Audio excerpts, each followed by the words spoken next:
al suelo, que vienen los nuestros. Perdón, pero no tiene la sensación que han lanzado toda la artillería contra Vox, además tanto periódicos de derecha como de izquierda, tanto periódicos próximos al PP como periódicos próximos a la Moncloa o al Partido Socialista, lo cual reafirma mi opinión ya expresada en anteriores vídeos de que, en mi modestísima opinión, Vox ha acertado rompiendo con el PP en las comunidades autónomas. No es por el simple hecho de romper, es por el tema de la inmigración, un tema que ha irrumpido en la agenda política y mediática. Pero lo que decía, esa unanimidad entre algunos periódicos, hombre, es altamente sospechosa. De todas, me quedo esta información de hoy en el periódico. Fíjense, Feijóo aprovecha el desafío de Abascal para aislar a Vox y mirar a PNV y Junts.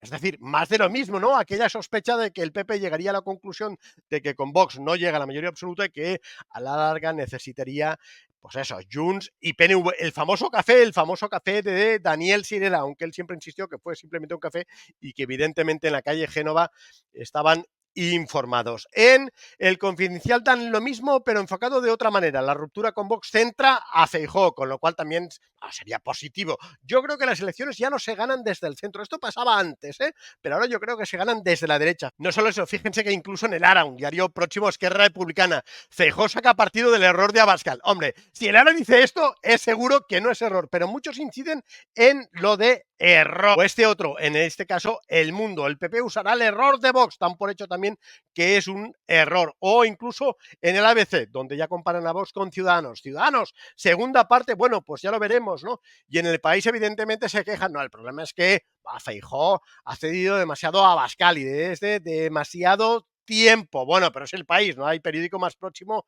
a Moncloa. O en La Razón, aprovechan una entrevista con el presidente de Castilla y León, evidentemente del PP, en la cual dice que Abascal ha tomado una decisión injustificable, pensando en su interés electoral. Bueno, eso lo hacen todos los partidos, pero yo creo que en este caso tienen más que perder, ¿no? Porque evidentemente, bueno, ha habido polémica, malestar en algunos cargos, etcétera. De hecho, vamos a retroceder hasta este sábado, lo que decían los periódicos, lo mismo, el ABC muy próximo al PP, la dirección de Vox cuestionada internamente por primera vez. O en La Razón, Abascal precipita a Vox a un terremoto interno. La verdad es que hasta ahora el único que ha emitido ha sido el consejero, creo, de medio rural en Extremadura, que he dicho, no, es que claro, mis intereses y tal, bueno, yo creo modestamente que es por la pasta. Además, no deja de ser curioso que la presidenta extremeña, María Guardiola, no quería pactar con Vox.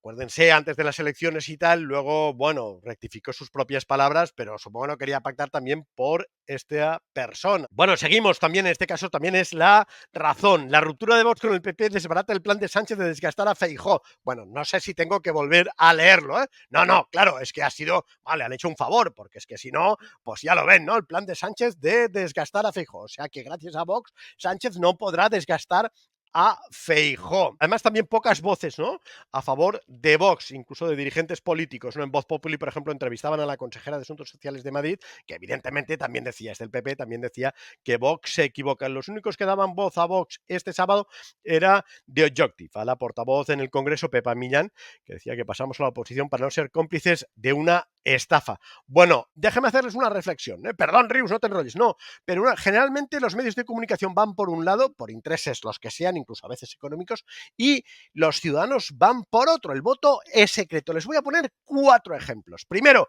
Trump en el 2016. Por cierto, que se recupere el presidente. Perdón, lapsus. Parezco Pachi López, que se recupere. Bueno, decir, el futuro presidente no vamos a dar nada por ganado, pero el candidato presidencial. Bueno, de hecho, no sé si a Estados Unidos a un expresidente lo llaman presidente, o aquí en la Generalitat también, Puigdemont le llaman presidente, pero bueno.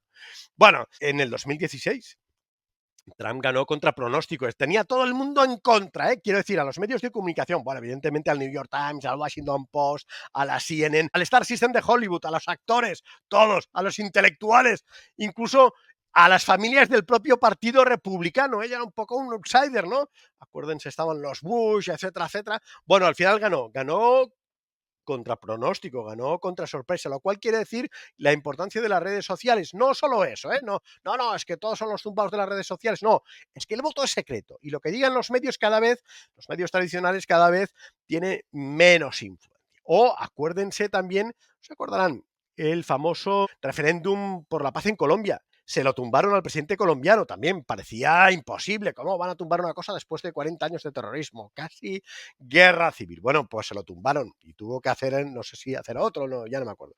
O el Brexit también, parecía imposible que los ingleses fueran de la Unión Europea. Yo recuerdo que en esa época Estaba en el Parlamento Europeo, fui poco antes y invitado, claro, de gorra, como invitan a todo el mundo, pues a mí también me invitaron, así está la cosa. No, y me acuerdo que en los pasillos del Parlamento Europeo en Estrasburgo se, se notaba el temor. Estos ingleses se van. A pesar de que evidentemente todos los medios de comunicación decían que esto es imposible y tal. Bueno, pues al final se fueron. Y se fueron por una cosa muy concreta. Mi teoría personal es que se fueron por la inmigración. Ahí empezaba el tema de la irrupción de la inmigración en la agenda política y mediática. Lo que pasa es que los ingleses tienen un problema con la inmigración extracomunitaria, no con la inmigración comunitaria. Es decir, por ejemplo, los polacos son católicos y los ingleses, como saben, los británicos son anglicanos. Pero bueno, pero las guerras de religión, felizmente en Europa, hace tiempo que se han superado. Pero yo creo que votaron a favor del Brexit un poco para controlar las políticas de inmigración. No sé si lo han conseguido, pero bueno. Y luego déjame también, les voy a poner algunas informaciones más. Por ejemplo, el ministro Víctor Torres, que dice que Canarias tiene un problema, como diciendo, la culpa es de Vox. No, pero él fue presidente de Canarias. De hecho, lo hicieron ministro porque perdió la presidencia del gobierno autonómico, ¿no, ministro? Sí, es eso. Lo fue durante los últimos 4 años. O sea que el tema de los menas, él ya lo sabía. Y lo que he dicho siempre, si ahora reparten nuestros menas, que es complicado ahora devolverlos, pero si ahora lo reparten, cuando lleguen 6.000 o 10.000 o los que sean más, ¿qué haremos? Pregunto. Pues es lo mío. Es el fracaso de la política de inmigración de la Unión Europea que en vez de intentar blindar las fronteras, ya sé que es complicado, ya sé que es un drama, ya sé que es una tragedia, pero en vez de intentar blindar las fronteras, es solo el reparto. Y déjenme terminar con 2 informaciones. Se las pongo en pantalla. No, aquí en Voz Populi hablan de 12.000 menas, ya. No son los 6.000.